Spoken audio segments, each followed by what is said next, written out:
తిరుపతి జిల్లా ఎంఆర్పల్లి భార్య బిడ్డలను వేధిస్తున్న భర్త నాకు రక్షణ కల్పించండి అంటూ భార్య ఆవేదన వ్యక్తం చేశారు. నెట్టేల ప్రేమలత నాకు 10 సంవత్సరాల క్రితం బి శంకర్ అనే వ్యక్తితో వివాహం జరిగిందని, తన భర్త కుప్పంలో ప్రభుత్వ పాఠశాలలో అతను ఉపాధ్యాయుడిగా విధులు నిర్వహిస్తున్నారు. నాకు 2 మగపిల్లలు ఉన్నారని తెలిపిన ప్రేమలత మా కాపురం ఎంతో అన్యోన్యంగా సాగుతుందని తెలిపారు. ఆయనకు డ్రింక్ చేసే అలవాటు ఉండడంతో రోజు డ్రింక్ చేసి వస్తున్నారు. ప్రేమలత ఏంటి అని అడగగా నన్ను అడిగే అంత దానివా నీవు అని నన్ను దుర్భాషలాడి నన్ను అనుమానించడం మొదలుపెట్టాడు. ఆయన నన్ను నా బిడ్డలను హింసించడం మొదలుపెట్టాడు. నా భర్త మీద తిరుపతి దిశ పోలీస్ స్టేషన్లో కేసు నమోదు చేశామని ఆమె తెలియజేశారు. భర్త తనను రౌడీలతో మ్యాన్ హ్యాండ్లింగ్ చేయించి నా బట్టలను చింపేశారు అని ఆవేదన వ్యక్తం చేశారు. నెల్లూరు 4వ టౌన్ పోలీస్ స్టేషన్ ని ఆశ్రయించాను. తిరుపతి రూరల్ ఎస్ఐగా విధులు నిర్వహిస్తున్న జోగిరావు నన్ను నానా దుర్భాషలాడి నా మీద మ్యాన్ హ్యాండ్లింగ్ చేసి మా తల్లిని మ్యాన్ హ్యాండ్లింగ్ చేశారని ప్రేమలత తెలియజేశారు. దుర్గామిట్ట పోలీస్ స్టేషన్ ఎస్ఐ సహాయంతో నేను సురక్షితంగా బయటపడ్డాను. నాకు నా బిడ్డలకు రక్షణ కల్పించాలని, న్యాయం చేయాలని కోరుతున్నాము. ఈ విషయం ఎస్పీ దృష్టికి తీసుకువెళ్తామని ఆమె తెలియజేశారు.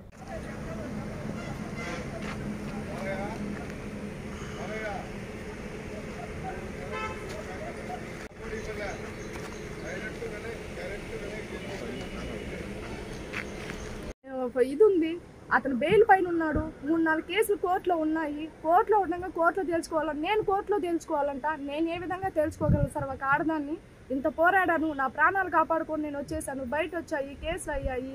అటెంప్ట్ మర్డర్ కింద కేసు పెట్టారు. అతనికి పోలీస్ స్టేషన్లో 3 రోజులు జైల్లో కూడా ఉన్నాడు. అతన్ని ఏ పరంగా ఒక ఇన్ఫ్లుయెన్స్ పెట్టుకోవడం, డబ్బులు కూడేసుకోవడం, డబ్బులు ఇచ్చుకోవడం, మనుషులు పిలుచుకోవడం, ఇట్లా చేయడం.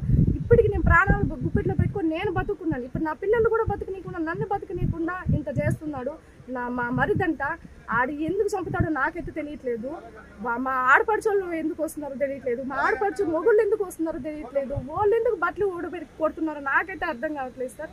ఇది ఎంతవరకు కరెక్టో? ఒక ఏఎస్ఐ అయినా కూడా కంప్లైంట్ వచ్చి ఒక ఎఫ్ఐఆర్ కాగితం తీసుకుని మమ్మల్ని సేఫ్గా పోలీస్ స్టేషన్కి తీసుకెళ్ళాలి. పోలీస్ స్టేషన్ తీసుకెళ్లకుండా మీ నడి రోడ్డు మీద మమ్మల్ని కొట్టి ఏకేలంజా నేను ఏఎస్ఐని నేను తీసుకురమ్మని కిడ్నాప్ చేస్తాను. ఒక తల్లి కిడ్నాప్ చేస్తాడు పిల్లకాయల్ని, ఒక తల్లి కిడ్నాప్ చేయదు పిల్లకాయల్ని. నా బిడ్డను నేను తెచ్చుకుంటే నువ్వు పోలీస్ స్టేషన్లో అప్పచెప్పాలి మమ్మల్ని.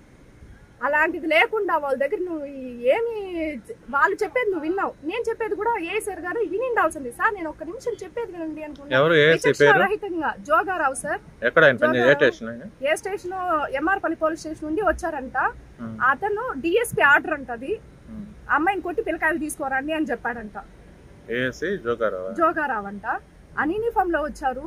ఒక లేడీ కానిస్టేబుల్ కూడా లేరు. ఒక అధికారంలో ఉన్నాడు అతను. ఒక గౌరవప్రదమైన రక్షణ కల్పించవలసిన ఉద్యోగంలో ఉండి అతను ఇలా చేసి వాళ్ళకి అప్పచెప్పి వాళ్ళు కొడతా ఉన్నా కూడా నన్నే కొట్టి, నన్నే ఆటోలో దోసి ఇచ్చేసి నా పిల్లకాయలు తీసుకొని, నా ఫోన్లు తీసుకొని, నా డబ్బులు తీసుకొని చేస్తే నేను ఎవరికి చెప్పుకోవాలి? ఇప్పుడు నేను నెల్లూరులో పోలీస్ స్టేషన్లో 4th టౌన్ పోలీస్ స్టేషన్లో తలదాచుకొని వాళ్ళు నాకు రక్షణ కల్పించారు.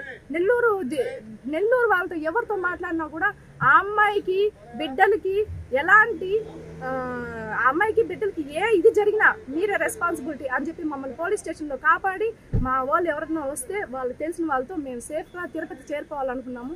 నేనైతే ఒప్పుకోను సార్. ఈ ఎస్పీకి కూడా నేను కంప్లైంట్ ఇస్తాను. నా బిడ్డలు నాకు కావాలి, నా బిడ్డలు నేను తెచ్చుకున్నాను. కానీ వాళ్ళు ఎవరు సార్ నన్ను కొట్టడానికి? ఒక గౌరవప్రదమైన ఉద్యోగంలో ఉండి అతను అలా చేయడం కూడా తప్పే సార్. అలా చేసి ఒక డిఎస్పీ ఆర్డర్ అనుకోవడం, డిఎస్పీ ఆర్డర్ అయితే డిఎస్పీ కూడా సార్ కూడా ఏం చెప్పరు. పిల్లకాయల్ని కేసు పెట్టారు, వచ్చి మాట్లాడమంటారు. కానీ డిఎస్పీ సార్ ఏమన్నా వచ్చి చంపేయమంటారా, కొట్టమంటారా? విచక్షణ రహితంగా నా దగ్గర పీక్కొని వెళ్ళమంటారా?